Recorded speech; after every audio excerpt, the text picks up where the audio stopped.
Ferregola cultive sa différence autant que l'esprit de la rumba. Dans l'univers impitoyable de la musique congolaise, Ferregola joue un rôle majeur depuis près d'une quinzaine d'années, sans cesse en train de chercher à se démarquer. Le chanteur quinois fait preuve de créativité, stimulé par la rivalité artistique qui existe entre les principaux ténors. Son 5e album Dynasty met en avant la rumbatra, dernière née des évolutions d'un genre résilient.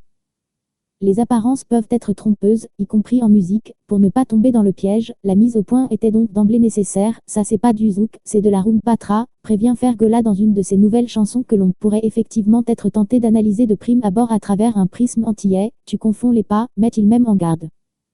Si la rumba congolaise a été sanctuarisée en décembre 2021 par l'UNESCO qui l'a inscrite sur la liste du patrimoine culturel immatériel, le son du Xi siècle à Kinshasa n'est pas celui d'autrefois, il a même radicalement évolué, ce qui n'empêche pas l'artiste quadragénaire d'assumer avec conviction l'héritage musical des maîtres du genre qui ont fait danser le continent africain depuis des générations, et écrit quelques lignes sur le grand livre de la musique.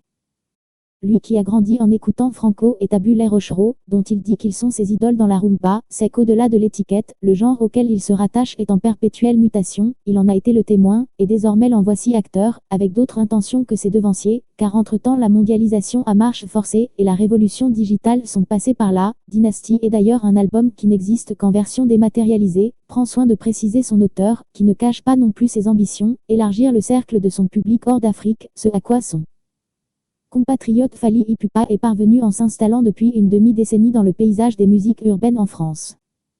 Sonorité inédite. Un temps annoncé, mais finalement mis de côté du moins temporairement, un album à paraître en parallèle et intitulé Harmonie était censé suivre cette même direction, avec de nombreux featuring source de délirantes rumeurs. De cette démarche, il reste quelques invités sur Dynasty, comme l'ivoirienne José, capable de s'adapter à différents contextes musicaux, ou encore le jeune chanteur congolais Vinos, en pleine ascension.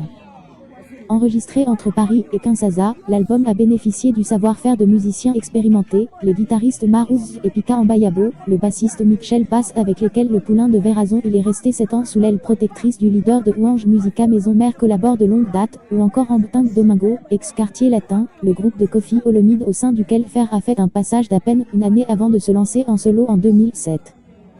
Sur une poignée de morceaux, le chanteur est allé explorer des sonorités jusqu'alors inédites. L'homme aime surprendre et connaît le risque. Déjà en 2020, il s'était illustré sur un terrain où on ne l'attendait pas, la rumba lyrique et symphonique, avec Regarde-moi un exercice, décrit-il, assurant avoir voulu suivre l'exemple de Pavarotti. Cette fois, il a pris par moments une toute autre direction, comme sur Niveau, probablement l'un des titres les plus novateurs, un accordéon tel que le jouent les Bakongo et dont on découvre un lien de parenté avec le funana capverdien, rattrapé par un beat programmé et enjolivé par une guitare congolaise avec l'inévitable sébène, qui fait sa spécificité.